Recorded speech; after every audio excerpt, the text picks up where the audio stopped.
বাইরে কি মুষলধারে বৃষ্টি হচ্ছে।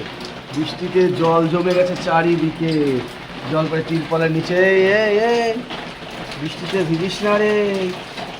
এই আবার টুকি মারে। দেখেছো কি বৃষ্টি হচ্ছে। এই বৃষ্টিতে কি রান্না করা যায় তোমরা একটু বলো তো। আর এই যে ওকে কতক্ষণ ধরে বলছি চা করতে চা করতে, এখন প্রায় 11টা বাজতে যায়, চায়ের নামে নাম নেই। দেখো পুরে মানুষ সকাল সকাল চুরি চামারি করে খেয়ে নিয়েছে, নিজের খাওয়া হয়ে গেছে। দেখো দেখো মুখটা দেখো, মুখ দেখো। বলো কী রান্না করো আজকে, বলে না। ঘোড়ার ডিম কি দিয়ে?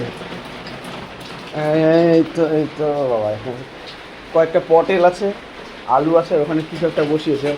ওটা কি বসিয়েছে দেখি তো, জুম করে জুম করা যাবে না তোমাদের তোমার ফোনে। জুম চিচিঙ্গা ভাজা আর আলু পটলের ঝোল। আলু আর পটল, কত বড় বড় পটল। বাবা তোমার চোখের মতো একটা পটল, কেবল পটল চেরা চোখ, এটা চোখের দিকে পটল ধরো দেখি। এই পটল